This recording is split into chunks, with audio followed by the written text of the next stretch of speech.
So this is a nice little paper that talks about the climate resilience of European wine regions. Uh, you know, uh, Wine grapes require very particular temperatures through the season and overall, and relates to humidity levels, frost conditions, and so on and so forth. So Europe, the mainland, which is now, which has been traditionally a producer of a lot of wine, good wine, sorry about that, good wine, now is facing warming, so the wine producing regions are moving north or will continue to move north. UK is getting better and better at wine production now. Same thing is happening in the US, California versus northern states, and so on and so forth. So this study basically looked at how these things are changing and what needs to happen to protect them or make them climate resilient. Over centuries, European vintners have developed a profound knowledge about grapes, environment, and techniques that yield the most distinguishable wines. In many regions, this knowledge is reflected in the system of wine geographical indicators, or GI.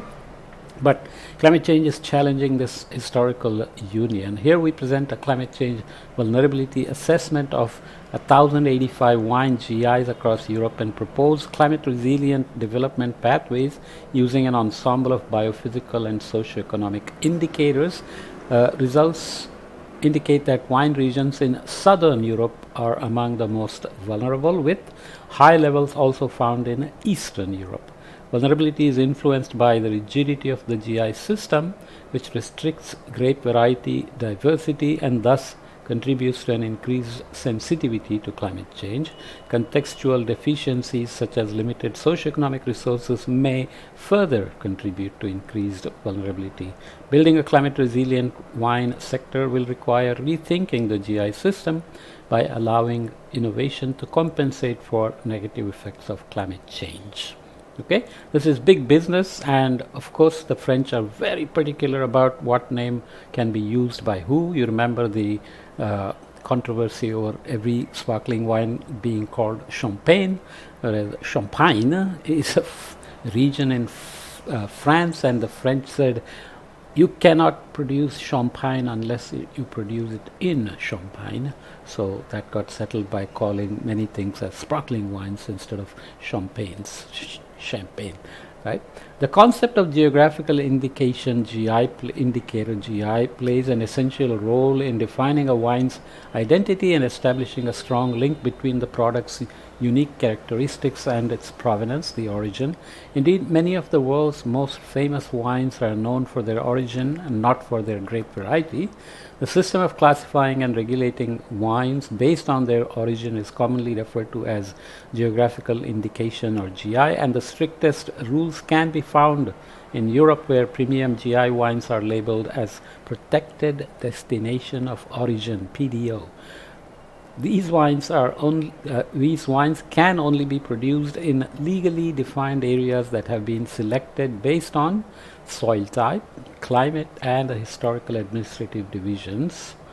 The presence of both human and natural dimensions in defining wine regions is related to the historic concept of terroir,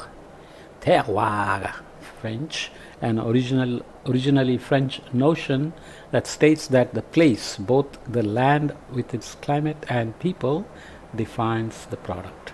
Climate change is increasingly impacting several aspects of viticulture, including vine phenology, grape composition, and growing sustainability. These biophysical changes require growers and producers to adapt by employing new cultivation techniques, using new varieties, or shifting cultivating locations. However, the legal rigidity of the GI system can impair the ability of wine regions to adapt and to preserve traditional wine production in the context of climate change, i.e., GI resilience. For example, Burgundy and Champagne are known for wines made from Pinot Noir, a varietal. If these regions become unable to grow typical Pinot Noir grapes at some point, they are under serious threat. A substitute wine variety would neither qualify for the label, nor would the law permit growers to source grapes from outside the regions, and or introduce new cultivation techniques without going through the process of amending the wine region's regulations themselves. In many wine regions, increasing resilience will therefore depend on adaptation strategies that overcome traditional and legislated practices by including more flexibility to better support the sustainable development of winemaking in uncertain climate. So we are merging climate change problems, impacts on soil, climate, temperature, humidity, and the administrative structure historically set up for this very valuable commercial business of wine production and labeling, right? We'll just run through some nice figures. So exposure low to high here, this is about exposure and sensitivity to climate change of European wine GIs. As you know, risk is defined as a multiplier of hazard, exposure, vulnerability, and now response has been added. So this is just exposure. There is usually a definition behind it which you can go and read. So here is Canary Islands and other places, but you see Europe here, and high exposure are in these reddish colors, as we said, Southern Europe and Eastern Europe, and it's a mix. So low vulnerability here, low vulnerability around here, moderate vulnerability around here, and so on. Sensitivity again high and medium and low. So very wide distribution. So if you look at the regions, let's read the caption. A and B are maps of climate change exposure and sensitivity of the European wine geographical indications. The regions are indicated by their geographical center. Dark gray areas are the background. Dark gray areas in the background represent mountain regions made with natural earth, free vector, and raster map data. C is historical histogram showing the distribution of HI, CNI, and DI for periods 1981 to 2010 and 1971 to 2100 under the scenario shared socioeconomic pathway 370 or 3.7 scenario of all wine regions. Let's see, these are the GIs, HI, CNI, and DI, which you can look up. Okay, so 2 periods, and you can see how things will shift as you go from 1981 to 2010 to this should be 2071 to 2100, not 1971. So you shift the mean and the tail and the so on, so counts for each GI, and similarly here you are looking at sensitivity and in these regions. So this is the sensitivity of European wine GIs related to the share of varieties with potential positive effects from climate change for each PDO under SSP 370 scenario and for the period of 2041 to 2070, considering 3 bioclimatic indices. So some details, but essentially the main message I would like you to take out of this is that they have done a good job of finding quantitative metrics for exposure and sensitivity to climate change, and they are saying how they will change in the coming years and decades and what it will mean for managing this GI business that has been set up over historical periods since the, let's say, Industrial Revolution at least. Wine regions have long, several centuries of good data on temperature, humidity, and so on, and many people have done some analysis on those. Indicators of adaptive capacity they used include social, physical, natural, human, and financial. And indicators typically include things like aging index, dependency ratio, population density, road length, mechanization index, naturalness, debt ratio, return on assets, subsidy dependence, and so on. which gives you a good sense of their exposure, vulnerability, risk, etc. So the lack of variety specific information, including their spatial distribution and phenological characteristics, their seasonality, poses a significant limitation to our capacity to estimate future impacts of climate change in GIs. For instance, there is a very large diversity of phenological characteristics among different vine varieties, VINE, so it's a grape plants, but detailed variety specific knowledge is mostly limited to international varieties, representing approximately 1% of global vine diversity.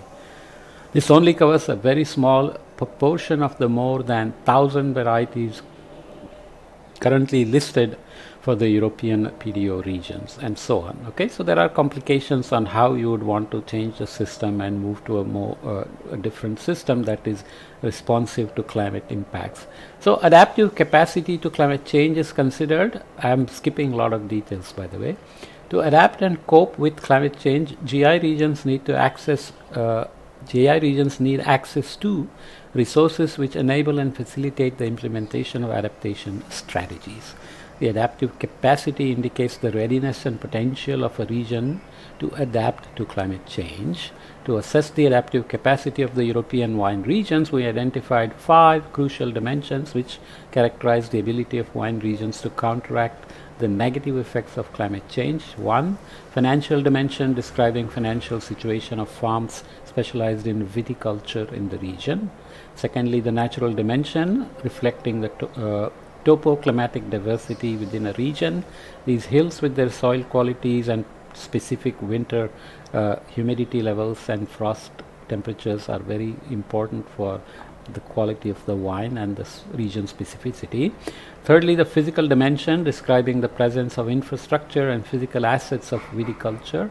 Thirdly, social and human dimensions. Let me pause because I have a knock on the sorry, I have to deal with the cleaning person coming in. Working from home has advantages and disadvantages, right? So we are looking at the dimensions of adaptive capacity. We looked at financial dimension, natural dimension, physical dimension, and also looking at social and human dimensions, which are related to population characteristics such as age structure or employment and education, as well as available labor force within wine regions. We considered a total of 15 indicators of adaptive capacity that together estimate the potential of wine regions to adapt to climate change. For more detailed information, go to supplementary material and so on. And I'm not, the table talked about this here, so just follow up on that. Okay. So here is another figure showing adaptive capacity of the European wine GIs. So the adaptive capacity dimensions are shown as well. So what are the actions needed? Adaptive capacity scores. This is the adaptive capacity from low to high. So the highly impacted regions obviously have low adaptive capacity as well, but there are some that have high adaptive capacities, but you have to then look at what may be needed in the dimensions. So these are social, natural, financial, physical and human dimensions. And you can see there are shift in required actions could be or adaptive capacity measured as shift in space, naturalness, mechanization index, road length, so transportation issues, debt ratio, financial issues, education level, social and socioeconomic issues, availability of climatic niches with climate change, water availability and so on. And here you are looking at various wine varietals like Prosecco, regions, Alsace, Rheinhessen, which is in Germany, producing good Riesling, I suppose, Douro, La Mancha, and Alto Adige. So all European regions throughout these belts, and it's talking about how they are doing in each dimension of adaptive capacity score. Obviously, it depends. So here they are, some of these are high capacity in these in terms of population density, dependent ratio, and aging index. So aging population is overall a big problem for the European Union, but how that affects the wine region vulnerability has to be understood. So climate resilient wine growing, then the integrated vulnerability index of the wine regions is determined by the combination of their exposure, sensitivity, and adaptive capacity, and indicates their susceptibility to the adverse impacts of climate change, which we will see in a minute. By analyzing the combined effect of these three indicators, it's possible to identify groups of regions with similar characteristics and give insights into potential pathways towards a more climate resilient wine sector. Just to read off a bit more, 5% of European wine regions have a very high integrated vulnerability index, that is group 6. They are likely to face the strongest negative impacts within the next few decades due to their high levels of exposure and sensitivity and their limited resources for adaptation. Okay, so let's keep that in mind and look at this figure here. Remember that there are uncertainties in climate projections themselves. So you are taking that as an input here and doing all these other vulnerability indices, exposure, sensitivity, etc. The uncertainty in those indices is subsumed into these analysis, not separately dealt with. So vulnerability here going from low to high, and depends on exposure, sensitivity, and adaptive capacity. So the scores here you can see low vulnerability looks like in quite a few regions, but there is sliding into high vulnerability in some other regions. And if you look again into different groups based on these exposure, sensitivity, and adaptive capacity, group 6 is the most vulnerable. I won't go into the details, but you can see they're all in different ranges here. Okay, so that then gives you the more PDOs per vulnerability level for different GIs, and I won't go into the details again, but you are looking at low, moderate, high, low, moderate sensitivity, high here is low, moderate exposure, and very high, which is combination of all of those. Okay, so gives you a sense that the analysis is very useful and region specific, so that they can take actions to the extent that these are rich people and they are paying attention to these things because they see the changes firsthand and they want to protect their businesses. So they will be very sensitive to understanding what is possible in terms of making their wine production climate resilient. Will that allow them to also change their GI system? Well, that's not clear because that's hardly a climate change problem. That's a socio-economic, market, financial problem, and so on. So overall, the individual characteristics of each group, such as the varietal diversity, availability of resources for adaptation, or the magnitude of expected changes in climatic conditions, will determine the future development and the climate resilience of these wine regions. Okay, so let's read the discussion just to conclude. Adaptation strategies generally need to be chosen on a region-specific basis, as they depend on the individual characteristics of each region. In general, however, most GIs will aim to maintain the identity and characteristics of the wines for which they are known today, also under future conditions. Based on the integrated vulnerability index of the European wine regions combined with the results from previous studies, it is therefore possible to outline some potential future pathways for the European wine sector. These can help identify sound adaptation options and increase the resilience of the GI system. So you want to maintain the system, make it resilient against climate change, but you want to remember not only the limitations in terms of how much you can control climate change locally versus or globally versus what your socio-economic and other vulnerabilities are. For instance, adjustment of viticultural processes has been shown to compensate for a change in climatic conditions up to a certain degree and might thus be useful for regions with high exposure levels.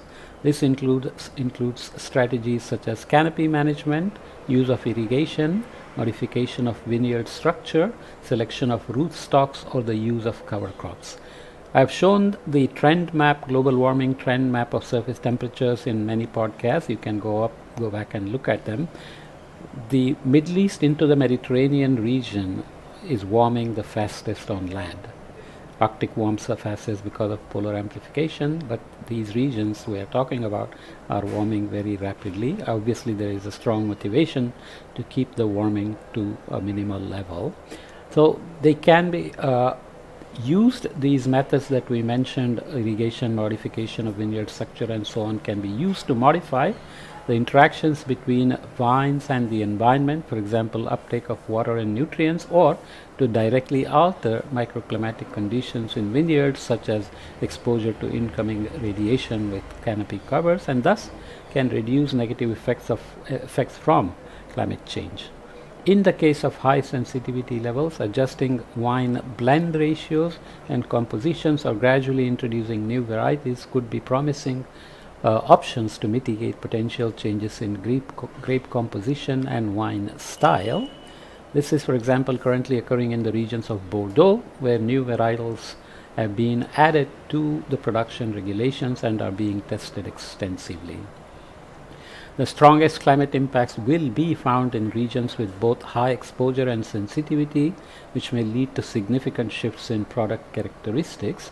In extreme cases, adaptation measures that go beyond vineyard management, such as site relocation to new climatic conditions, may be necessary, moving the vineyard itself. However, the scope of such adaptation measures often entails a partial or complete departure from traditional production regulations and might also strongly change the characteristics of the resulting product. Early warning and awareness are therefore critical to successful implementation and to providing the necessary support to prepare eventual amendments in these regions. Really nice work that puts it together. There is some thing about prospects for further research. Just I will touch on it. European wine PDO regions encompass a remarkable blend of climates, economies and traditions. As such, they show substantial differences in many aspects of exposure, sensitivity and adaptive capacity, and the related sub-indicators that shape the integrated vulnerability index of each region. Okay, so important implications for future research. Of course, detailed recommendations for improving climate resilience must also consider regional differences in the weight of each indicator and in their combination. This would include an accurate and robust assessment of key variables that are shaping the integrated vulnerability index, such as the response of individual varieties to climate change based on phenological models. Other region-specific characteristics should also be analyzed in greater detail, such as the choice of rootstock type, management of the inner row vegetation, or the use of a specific training system. Many wine regions as we know them today will change, while the historical concept of terroir I'm not pronouncing it correctly, terroir emphasizes the specific roles of nature and people in defining wine regions. Adaptation to climate change necessitates flexibility. The GI system must find a way to adapt to climate change and increase its potential for innovation while still preserving the connection between terroir and consumers. Okay, so just a brief introduction. It's a nice paper that I've condensed into a small introduction for you, so you can go back and follow up if you are interested. Okay.